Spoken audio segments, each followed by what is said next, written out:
Good morning. Here's Tiff with blue light glasses. They're kind of fancy schmancy, aren't they? So I was just thinking about happiness today. In this 5-minute project that I'm doing, you get a text a day from me through the end of the year. Today's gratitude topic was happiness. And what choices have you made to be happy? What choices have you made to not be happy? And then it got me thinking about how so many times we prioritize the more negative feelings, thinking we need to process them for longer, or thinking that we need to feel really bad because of them. So let's just take sadness. How often does somebody try to make our day? And we're like, just leave me alone. I just need time to be sad. Do we do that when we're happy and all of a sudden something sad happens? Just a minute. I'm just trying to be happy. So how many times do we judge the feeling as good or bad? This is a bad feeling, so I just need to take enough time. Like, everybody knows when this happens, like when Tiff feels like this, she just needs a whole day and she needs to take a nap, and then she needs to take a bath, and then she's gonna eat Doritos and queso and watch Netflix, and you just need to leave her alone.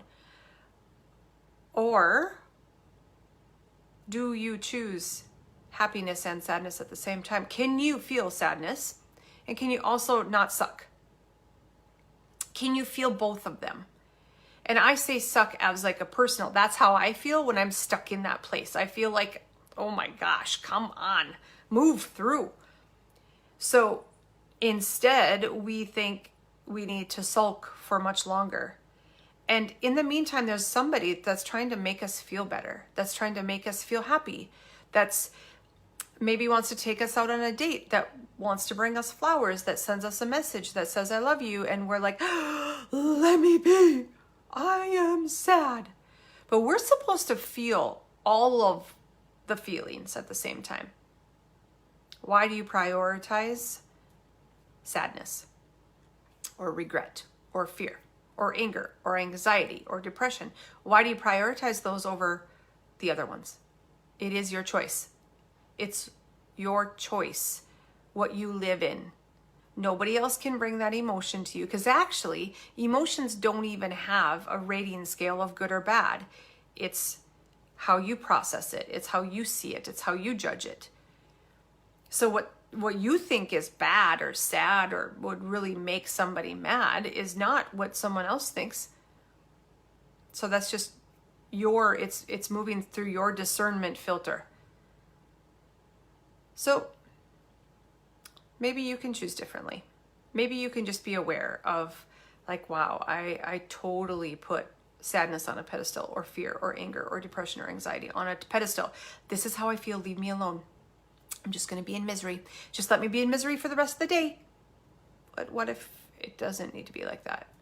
What if you could feel both of it? You could feel sadness and you could feel immense gratitude for someone bringing you flowers. You could feel sadness and you could feel happiness. You could feel joy. They made you laugh. They made you smile. You could feel movement because you decided to go for a walk.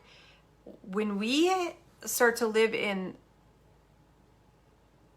duality in both of them, that's how we start to be more emotionally intelligent. That's how we start to bring up and improve our personal power, what we stand for. That is your superpower. Your superpower is to not hole up in your room for a whole day every single time you feel mad, sad, angry, anxious, depressed. Because there's a lot of happiness that you're missing out on. There's a lot of joy that you just missed. There's a lot of love and connection that you didn't even allow yourself to give or to receive. So I hope this lands for you. And I hope the next time you feel it, you recognize, like, oh, this is what she's talking about. Bye, guys.